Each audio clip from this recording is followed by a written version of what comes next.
Buenas noches a todos. Es un privilegio estar aquí con ustedes para estudiar un tema tan importante para nosotros los creyentes como lo es la doctrina del bautismo.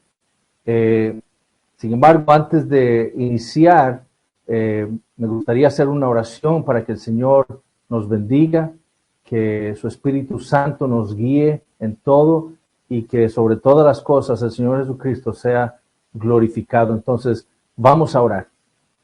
Padre Celestial, te damos gracias por todo este día que nos has regalado hoy. Tú, Señor, eres maravilloso, grandioso. Eres ese Dios creador que nos ha sostenido hasta este momento. Y te damos gracias por el privilegio, Señor, de vivir para ti. Te damos gracias por el privilegio de servirle al Señor Jesucristo. Todo esto es por obra y gracia tuya, Señor. Y ahora en esta noche te damos gracias por todos los que estamos aquí, Señor, desde tantos países en Latinoamérica, para estudiar esta doctrina tan importante. Oh Señor, necesitamos de tu Espíritu Santo para entender tu palabra, para estar convencidos de lo que tú nos has dicho, Señor. Y que podamos, Señor, poder vivir vidas consistentes con esa fe que tú nos has dejado, Señor. Te pedimos que nos bendigas. En el nombre de Jesús lo pedimos. Amén. Hermanos y amigos, la idea es estudiar la doctrina bíblica del bautismo. Ahora, mi idea es pues aprovechar la Segunda Confesión Bautista de Londres para estudiar este tema. Obviamente yo entiendo que quizás la gran mayoría de ustedes, los que nos ven, pues confiesan la misma doctrina que nosotros confesamos. Entonces la idea es pues seguir esa confesión de fe histórica para guiarnos en el estudio bíblico de esta doctrina tan importante. Y a modo de introducción, yo quisiera pues empezar diciendo esto. La doctrina del bautismo, como cualquier otra doctrina en las Escrituras, no se puede originar en nosotros los hombres. Eso nosotros lo tenemos que tener claro. En nuestra condición natural, el hombre se encuentra espiritualmente en tinieblas, muerto, ¿verdad? Nosotros recordamos las palabras del apóstol Pablo a los Efesios, en Efesios capítulo 4. Esto pues digo y requiero en el Señor que ya no andéis como los otros gentiles, que andan en la vanidad de su mente, teniendo el entendimiento entenebrecido, teniendo el entendimiento en tinieblas, ajenos de la vida de Dios por la ignorancia que en ellos hay, por la dureza de su corazón. El hombre natural, entonces, por su condición, es incompetente, no puede ser capaz de formular una doctrina cristiana. Eso lo tenemos que tener muy claro. Pero también nosotros, como hombres redimidos, ¿verdad? Que hemos sido renovados, nuestra mente ha sido renovada, hemos sido regenerados, tenemos al Espíritu Santo, nosotros tampoco somos competentes para formular o para entregarle al pueblo cristiano una doctrina cristiana, una doctrina en la cual el pueblo cristiano deba basar su vida. Entonces, esto fue algo que nuestros antepasados, los bautistas particulares, entendieron muy bien, especialmente esos antepasados, ¿verdad? Que confesaron esas grandes confesiones de fe históricas. La Segunda Confesión de Londres, como la Confesión de Fe de Westminster, ¿verdad? Están estructuradas de tal manera como para dejarle claro a cualquiera que la lea, ¿verdad? Que todas ellas confiesan algo que no surgió del ingenio del hombre. La estructura de nuestras confesiones reformadas, lo que están dejando claro es que ellas, todas esas doctrinas que son confesadas en esas confesiones, no surgen del ingenio del hombre. Nuestra confesión de fe, la Segunda Confesión de Fe de Londres de 1689, está dividida, por así decirlo, en 4 partes. Los primeros 6 capítulos forman los fundamentos de la confesión. Los capítulos 7 al 20 forman lo que podríamos llamar la doctrina del pacto, ¿verdad? Los capítulos 21 al 30 tienen que ver con la vida teocéntrica, o sea, cómo es que el cristiano y la iglesia como tal deben vivir a la luz de los fundamentos y el pacto que ha sido revelado por Dios en las Escrituras. Y los capítulos 31 y 32 tienen que ver con el mundo venidero. Esos primeros 6 capítulos van a establecer los principios o los fundamentos de todo el resto de la confesión. Así es como nosotros debemos entender esos primeros 6 capítulos. Esos principios, esos fundamentos van a ser lo que sostienen a todas las demás doctrinas que van a ser confesadas a lo largo de la confesión. Pero de esos 6 primeros capítulos, el capítulo 1 y el capítulo 2 son la base o el fundamento para toda la confesión. El capítulo 1, según los escolásticos, es lo que ellos llamaban el principium cognoscendi, o el principio del conocimiento. Richard Müller, por ejemplo, él define el principium cognoscendi como el principio del conocimiento o el fundamento cognitivo, un término aplicado a la escritura como el principio teológico epistemológico sin el cual no podrá haber un verdadero conocimiento de Dios y por lo tanto no podrá haber tampoco un sistema teológico. El que la Segunda Confesión de Londres inicie con el capítulo sobre las Escrituras no es una coincidencia, no fue algo fortuito, no fue algo ni siquiera estratégico. El fundamento, lo que hizo que los bautistas particulares y los reformadores pusieran el capítulo de la Escritura iniciando la confesión, tenía un principio teológico. Lo que los bautistas particulares le estaban diciendo a sus iglesias y a todos aquellos que iban a leer su confesión es que toda la doctrina que estaba siendo confesada en esa confesión estaba fundamentada no en su propia sabiduría, sino en la Biblia. Por eso el capítulo 1 trata sobre las Santas Escrituras. Y vean, por ejemplo, lo que nosotros confesamos en el primer capítulo, el párrafo 1 de nuestra confesión. La Santa Escritura es la única regla suficiente, segura e infalible de todo conocimiento. Vean ahí el principium cognoscendi, de toda fe y obediencia salvadores. Aunque la luz de la naturaleza y las obras de la creación y de la providencia manifiestan la bondad, sabiduría y poder de Dios de tal manera que dejan a los hombres sin excusa, aún así no son suficientes para dar ese conocimiento de Dios y de su voluntad que es necesario para la salvación. Por lo tanto, agradó al Señor en muchas ocasiones y de muchas maneras revelarse a sí mismo y declarar su voluntad a su iglesia, y después, para preservar y propagar mejor la verdad y para el establecimiento y consuelo más seguros de la iglesia contra la corrupción de la carne y la malicia de Satanás y del mundo, le agradó poner por escrito esa revelación en su totalidad, lo cual hace que las Santas Escrituras sean sumamente necesarias, habiendo cesado ya aquellas maneras anteriores por las cuales Dios reveló su voluntad a su pueblo. Para los bautistas particulares entonces del siglo XVII, todas las doctrinas que ellos confesaron tenían su fundamento en las Escrituras. Pero también los bautistas particulares querían dejar claro que todas las doctrinas que ellos iban a confesar no eran suyas, sino que habían sido dadas por Dios. Es por eso que ellos entonces ponen al capítulo 2, que tiene que ver con Dios y la Santa Trinidad, ahí después de las Santas Escrituras, porque lo que ellos estaban diciéndole a todas sus iglesias, a los hermanos en la fe, a los que leyeran esa confesión, es que todas esas doctrinas no solo venían de las Escrituras, sino que no eran de ellos, venían de Dios, ¿verdad? Y eso es lo que los escolásticos llamaban el principium essendi, ¿verdad? De nuevo, Miller escribe lo siguiente con respecto al principium essendi.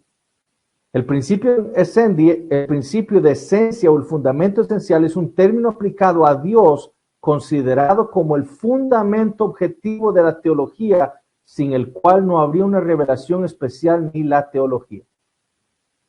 Toda doctrina cristiana, entonces, según los bautistas particulares y según sus hermanos en la fe, otros reformados, proviene de Dios. Y esas doctrinas Dios nos las ha dado a nosotros en las Escrituras. Ahora, ¿por qué así? Bueno, porque Dios es Dios. Es por eso. Porque es que nosotros entendemos que la Biblia es la revelación de Dios y en ella Dios nos ha dado todas estas doctrinas? Bueno, porque Dios es Dios. Recuerden que es lo que confesamos nosotros en el capítulo 2 acerca de Dios.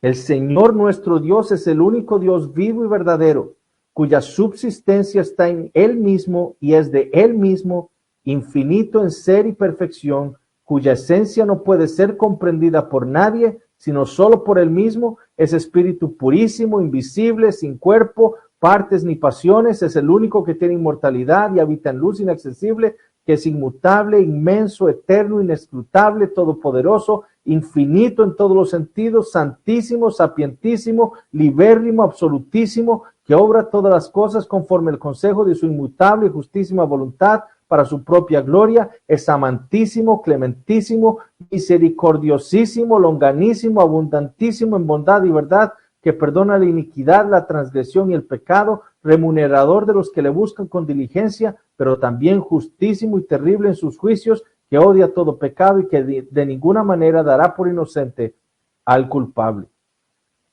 Si hay algo entonces que debe saber el hombre acerca de Dios, acerca de sí mismo o acerca de cualquier doctrina, es Dios quien se lo debe dar soberanamente al hombre.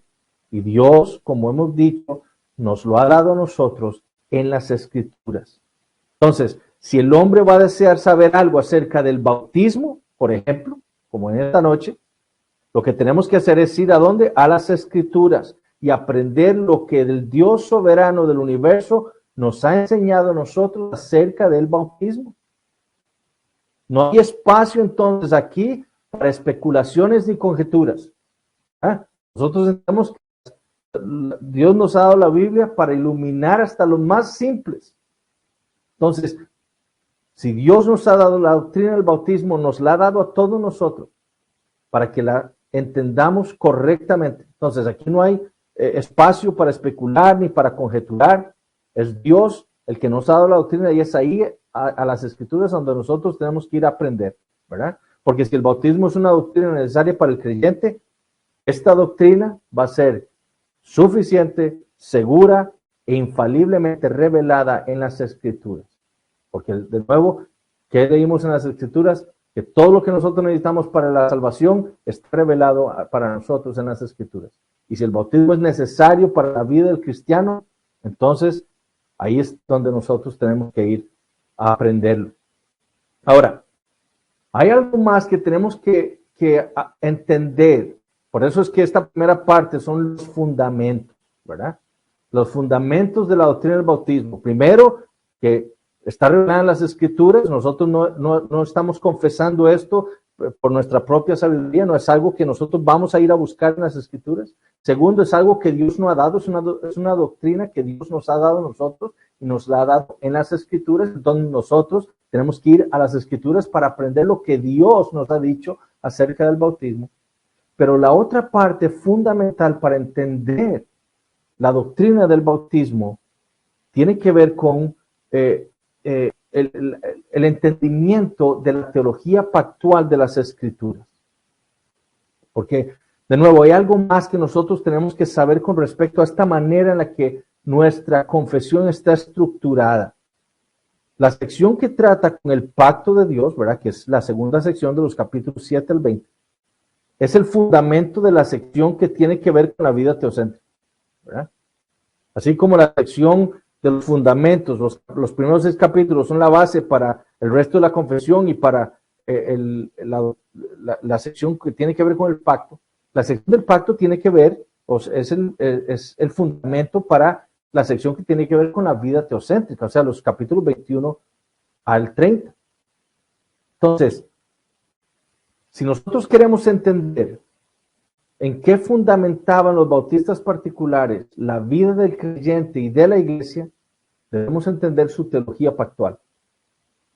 Y como dijo Richard Pratt, un teólogo presbiteriano, ser reformado es ser pactual, ¿verdad? Y los bautistas particulares eran, como lo vemos nosotros en nuestra confesión, eran pactuales. Ellos tenían una teología federal, una teología pactual, ¿verdad? Y fue en esa teología pactual en lo que ellos basaron todo su entendimiento de la vida cristiana y su eclesiología, ¿verdad? Entonces, fue el entendimiento pactual de la Biblia lo que llevó a los bautistas particulares a adoptar la doctrina del bautismo que tenemos nosotros en nuestra confesión y que es la que vamos a estar estudiando en esta noche. Ahora, como fundamentos, de nuevo, estamos en los fundamentos. ¿Cómo fue que ellos entendieron las Escrituras? ¿Cómo fue que ellos entendieron la teología pactual de la Biblia?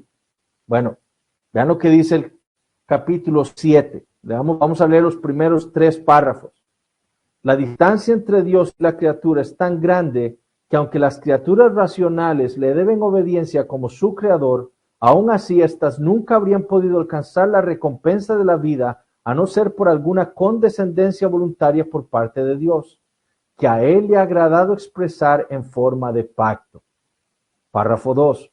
Además, al haberse colocado el hombre bajo la maldición de la ley por su caída, agradó al Señor hacer un pacto de gracia, en el cual libre y gratuitamente ofrece vida y salvación por medio de Jesucristo a los pecadores, demandándoles fe en él para ser salvos, y prometiendo dar su Espíritu Santo a todos aquellos que están ordenados a vida eterna, con el fin de darles la disposición y capacidad para creer.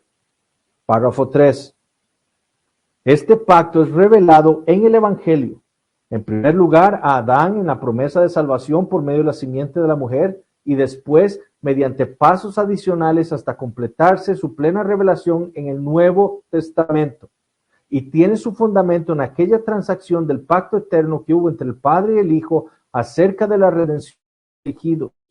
Y solo por la gracia de este pacto es que todos los que en cualquier tiempo han sido salvos de entre la posteridad del Adán caído han obtenido vida y bendita inmortalidad, siendo el hombre ahora totalmente incapaz de hacerse aceptable para Dios bajo aquellas condiciones en las que estuvo Adán en su estado de inocencia. Para los bautistas particulares, entonces, el pacto que tiene relevancia en su doctrina del bautismo es el nuevo pacto, el pacto de gracia. Ellos entendían que Dios había hecho un pacto inicial de obras con Adán, un pacto en el cual Dios le prometía a Adán la vida eterna por su obediencia a un mandamiento que Dios le había dado, y le prometía la muerte, ¿verdad? Lo advertía con la muerte por su desobediencia a ese mismo mandamiento. Por causa de la desobediencia de Adán, como nosotros leemos en Génesis capítulo 3, quebrantando ese pacto que Dios había hecho con él, Adán sumergió a toda la raza humana bajo la maldición del pecado. Y debido a esto, entonces, Dios inició, como dice nuestra confesión en el párrafo 3, capítulo 7, la revelación del pacto de gracia. Y lo hizo primero por medio de la promesa de una simiente a la mujer, ¿verdad? Una simiente que vendría a destruir a Satanás, a destruir a la serpiente, pero a sufrir el castigo que Adán y Eva merecían. Él sería quien llevaría, quien sufriría el golpe en el calcañar, no Adán y Eva, ¿verdad? Esa promesa entonces fue ampliada más adelante en el pacto abrahámico. El pacto abrahámico nosotros entendemos como un pacto condicional que le prometía a Dios a Abraham una descendencia terrenal, una tierra física terrenal en Canaán. Más adelante Dios entonces volvería a hacer un pacto con la descendencia de Abraham en el monte Sinaí, que conocemos nosotros como el pacto mosaico, en el cual Dios le daba leyes a la descendencia de Abraham para que pudiera vivir en la tierra de Canaán. Siglos más adelante Dios volvería a ampliar esta promesa para hacer un pacto con David, ¿verdad? Ya no era con todo Israel, sino ahora un pacto específico con Judá y específicamente con David, en donde Dios le prometía a Israel una descendencia de reyes, ¿verdad? Que los gobernarían a ellos, ¿dónde? En la tierra de Canaán, en la tierra física de Canaán. Todos esos pactos, nosotros entendemos de las Escrituras, sirvieron para proteger y ampliar el conocimiento y la promesa del Mesías que Dios le había dado a Israel. Cuando el Mesías vino, todos esos pactos que funcionaron en el reino de Israel no tenían ninguna función, porque lo que servían era para proteger esa promesa que Dios había dado. Pero una vez que el Mesías estaba aquí, todos esos pactos ya dejaron de funcionar. Y por ende, como dice el autor de los Hebreos, en Hebreos capítulo 8, versículo 13, y lo que se da por viejo y se envejece está próximo a desaparecer. Y eso fue exactamente lo que sucedió. El antiguo pacto, la manera antigua en la que Dios trató con Israel, fue quitado. ¿Por qué? Porque ya era obsoleto, ya estaba el Mesías aquí. Ya el propósito para el cual Dios había hecho esos pactos ya había sido cumplido. Entonces ya no era necesario el antiguo pacto. Cuando Cristo vino, Él vino a establecer el nuevo pacto. Un pacto que no era como los otros pactos que Dios había hecho con Israel. Aquel pacto, el antiguo pacto era un pacto terrenal, ¿verdad? Que contenía promesas terrenales, una descendencia física, una tierra física, reyes físicos. Pero el nuevo pacto era espiritual, porque contenía promesas espirituales, contenía la promesa de la regeneración, la promesa al arrepentimiento, la promesa del Espíritu Santo. Ya no se trataban de promesas hechas a una descendencia física, sino a una descendencia espiritual. Por ejemplo, en Gálatas capítulo 3, versículo 7 dice, sabed por tanto que los que son de fe, estos son hijos de Abraham. Entonces ya no era a una descendencia física. La promesa del nuevo pacto no era para una descendencia espiritual, los de la fe, como Abraham. Tampoco se trataba de una tierra física, como le fue prometido a Abraham y como le fue prometido a Israel, sino de una tierra celestial. Esto es lo que el nuevo pacto le prometía al pueblo de Dios. Como dice Hebreos 12, versículos 22 a 24, sino que os habéis acercado al monte de Sión, a la ciudad del Dios vivo, Jerusalén la celestial, a la compañía de muchos millares de ángeles, a la congregación de los primogénitos que están inscritos en los cielos, a Dios el juez de todos, a los espíritus de los justos hechos perfectos, a Jesús el mediador del nuevo pacto y a la sangre rociada que habla mejor que la de Abel. Fue por eso entonces que los bautistas particulares no modelaron su eclesiología según los pactos que Dios hizo con Israel, sino de acuerdo al nuevo pacto. Ellos entendieron que Dios el Padre dio a su Hijo como la cabeza de ese nuevo pacto. Por ejemplo, nosotros leemos en Isaías 53:10, con todo esto Jehová quiso quebrantarlo, hablando del Mesías, del siervo sufriente de Dios, sujetándole a padecimiento, cuando haya puesto su vida en expiación por el pecado, que dice, verá linaje, ¿verdad? Serían hijos del Mesías, por así decirlo. Vivirá por largos días y la voluntad de Jehová será en su mano prosperada. Y como cabeza federal, el Señor Jesucristo no solo los representaría a esos hijos suyos, cargando sus pecados, muriendo en su lugar, sino que también tendría una descendencia no física, sino espiritual, que es nacida por el Espíritu Santo. Por ejemplo, ¿qué fue lo que le dijo el Señor Jesús a Nicodemo? En Juan capítulo 3. Respondió Jesús, de cierto te digo que el que no naciere de agua y del Espíritu no puede entrar en el reino de Dios. Nicodemo era un descendiente de Abraham y Jesús le está diciendo, usted con ese pacto antiguo, usted no puede entrar al reino de Dios. Usted necesita algo más, usted necesita ser parte del nuevo pacto. ¿Y cómo es que usted puede ser parte del nuevo pacto? Bueno, lo que es nacido de la carne, carne es, lo que es nacido del Espíritu, Espíritu es. Usted tiene que haber nacido por el Espíritu. Tiene que ser espiritual si usted quiere entrar al reino de los cielos. ¿Por qué? Porque esa es la condición en el nuevo pacto. Para pertenecer al nuevo pacto no se hace entonces siendo descendientes físicos de Abraham, sino descendientes espirituales de Cristo por medio de la fe. Este paradigma, entonces, este entendimiento de la teología y pactos de las Escrituras fue el fundamento de la teología, de la eclesiología, y de la doctrina del bautismo de los bautistas particulares. Por eso es que la teología pactual es lo que fundamenta la vida teocéntrica en la confesión. Es nuestra teología federal, entonces, lo que nos debe ayudar a comprender la doctrina del bautismo. Y en nuestra teología federal nosotros asumimos que Cristo, como la cabeza del nuevo pacto, ganó con su sangre todas esas bendiciones que se le prometieron a aquellos que eran como Abraham, por la fe, a los que creyeran en el Señor Jesucristo, a los que estuvieran relacionados con el Señor Jesucristo por medio de la fe. El pacto abrahámico tenía que ver con el pueblo de Israel, con una nación física, numerosa como la arena del mar, que heredaría la tierra de Palestina, ¿verdad? De la cual vendrían reyes, de la cual también vendría el Mesías, la simiente prometida. Pero el Nuevo Testamento nos presenta a nosotros a ese pacto siendo transformado en el nuevo pacto, ¿verdad? Nosotros podemos ver esa similitud o esa ilustración en este cuadro. El pacto abrahámico prometió una tierra física a una nación física con un signo físico que era la circuncisión, ¿verdad? Una simiente física. Pero el nuevo pacto prometía una tierra espiritual, una nación espiritual, la circuncisión espiritual, que es la regeneración, y prometía una simiente espiritual. Entonces, el Nuevo Testamento no está preocupado por los aspectos físicos de esas promesas hechas a Abraham.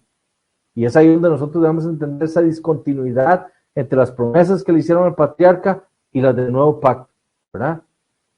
No se trata de que nosotros vayamos a heredar una tierra física, sino una celestial, cuyo arquitecto es Dios, ¿verdad?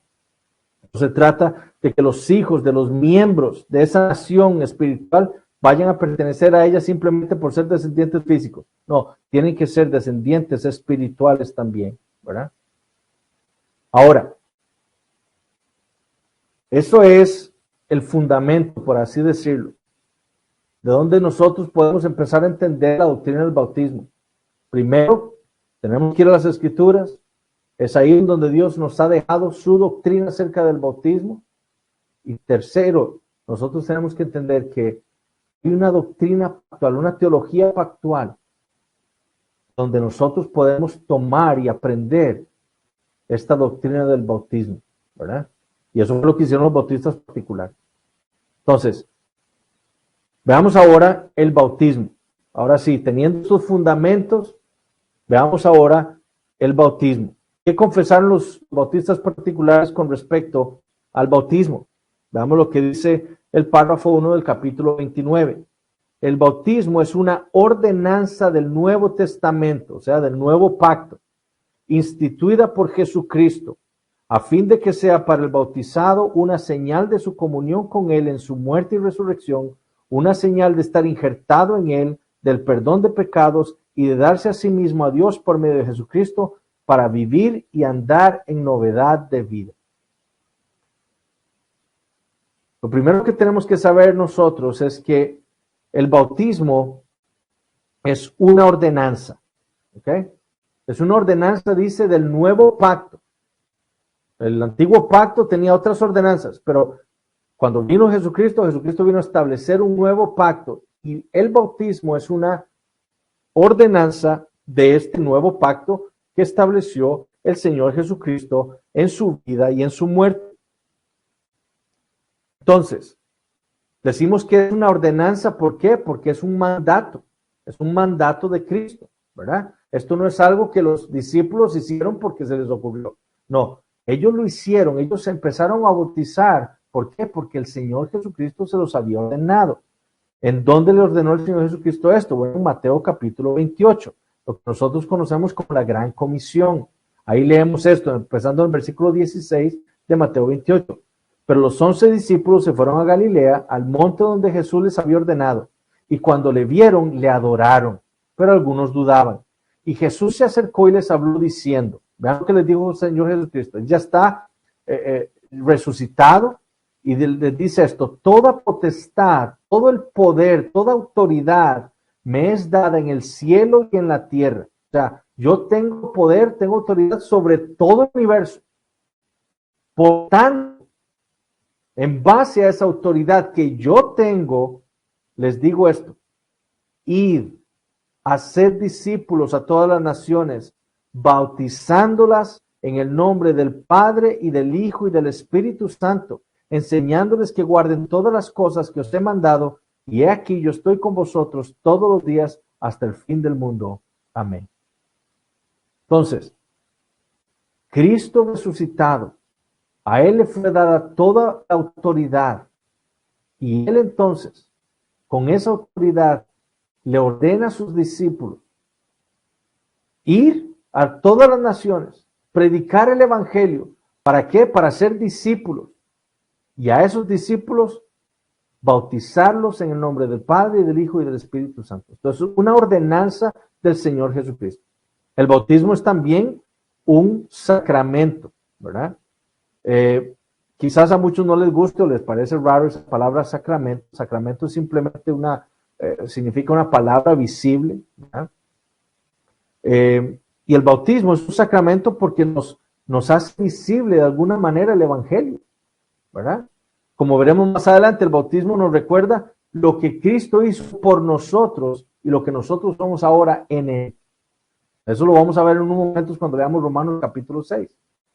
Pero por eso es que el bautismo es también un sacramento, porque nos hace visibles el Evangelio. Cuando nosotros estamos en la iglesia y estamos presenciando el bautismo de un hermano en la fe, ahí estamos viendo nosotros el Evangelio, lo que Cristo hizo por el creyente, ¿verdad? En su vida y en su muerte.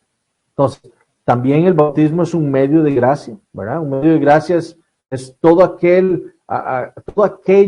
que Dios usa para fortalecer la fe de los creyentes. Entonces, la lectura de la palabra de Dios es un medio de gracia, la comunión de los santos es un medio de gracia, la oración es un medio de gracia, la cena del Señor es un medio de gracia, la predicación de la palabra de Dios es un medio de gracia. El bautismo es también un medio de gracia. Dios lo usa para fortalecer nuestra fe, ¿verdad? Y Dios nos fortalece nuestra fe por medio del bautismo, primero, sirviendo como una señal que nos recuerda nuestra comunión con el Señor Jesucristo. Nuestra identidad, nuestra unión con Cristo en su muerte y en su resurrección. Por ejemplo, en Colosenses capítulo 2, versículo 12, nosotros leemos lo siguiente: sepultados con Él en el bautismo, en el cual fuisteis también resucitados con Él mediante la fe en el poder de Dios que le levantó de los muertos. Sepultados con Él en el bautismo. Entonces nosotros, el bautismo nos recuerda que fuimos sepultados con Cristo y que también fuimos resucitados con Él. Segundo, nos recuerda nuestra unión con Cristo, ¿verdad? Dice en Gálatas capítulo 3, versículo 27, porque todos los que habéis sido bautizados en Cristo, de Cristo estáis revestidos. Estamos unidos por la fe a nuestro Señor Jesucristo, y el bautismo nos recuerda eso. Y al ver nosotros un bautismo, nuestra fe es fortalecida al recordar esta unión con el Señor. Tercero, nos recuerda que en Cristo todos nuestros pecados han sido perdonados. ¿Qué necesita saber el cristiano para vivir una vida sin dudas, verdad? Bueno, que nuestros pecados han sido perdonados por Dios. Porque Él ha dicho en su palabra que todo aquel que ha creído en el Señor Jesucristo, sus pecados han sido perdonados. Como si ustedes recuerdan lo que le recordó a Ananías, al apóstol Pablo, después de que él tuvo su encuentro con el Señor, que le dijo en Hechos 22:16, según Pablo: ahora pues, ¿por qué te detienes? Levántate y bautízate, y lava tus pecados invocando su nombre. El bautismo nos recuerda a nosotros que hemos sido lavados de nuestros pecados. Y finalmente, el bautismo funciona como una señal de nuestra nueva vida. Y quiero que, si tienen sus Biblias ahí, que abramos nuestras Biblias en Romanos capítulo 6. El bautismo funciona como un recordatorio para nosotros cristianos de nuestra nueva vida. Romanos 6, versículo 1. ¿Qué pues diremos? ¿Perseveraremos en el pecado para que la gracia abunde? En ninguna manera. Porque los que hemos muerto al pecado, ¿cómo viviremos aún en él? ¿O no sabéis que todos los que hemos sido bautizados en Cristo Jesús, hemos sido bautizados en su muerte? Porque somos sepultados juntamente con él para muerte por el bautismo, a fin de que como Cristo resucitó de los muertos por la gloria del Padre, así también nosotros andemos en vida nueva. Porque si fuimos plantados juntamente con Él en la semejanza de su muerte, así también lo seremos en la de su resurrección. Sabiendo esto, que nuestro viejo hombre fue crucificado juntamente con Él para que el cuerpo del pecado sea destruido, a fin de que no sirvamos más al pecado. Porque el que ha muerto ha sido justificado del pecado, y si morimos con Cristo, creemos que también viviremos con Él, sabiendo que Cristo, habiendo resucitado de los muertos, ya no muere. La muerte no se enseñorea más de Él, Porque en cuanto murió, al pecado murió una vez por todas, mas en cuanto vive, para Dios vive. Así también vosotros, considerados muertos al pecado, pero vivos para Dios en Cristo Jesús, Señor nuestro. No reine pues el pecado en vuestro cuerpo mortal, de modo que lo obedezcáis en sus concupiscencias, ni tampoco presentéis vuestros miembros al pecado como instrumentos de iniquidad, sino presentaos vosotros mismos a Dios como vivos de entre los muertos y vuestros miembros a Dios como instrumentos de justicia. Porque el pecado no se enseñoreará de vosotros, pues no estáis bajo la ley, sino bajo la gracia. Qué importante es entender la doctrina del bautismo.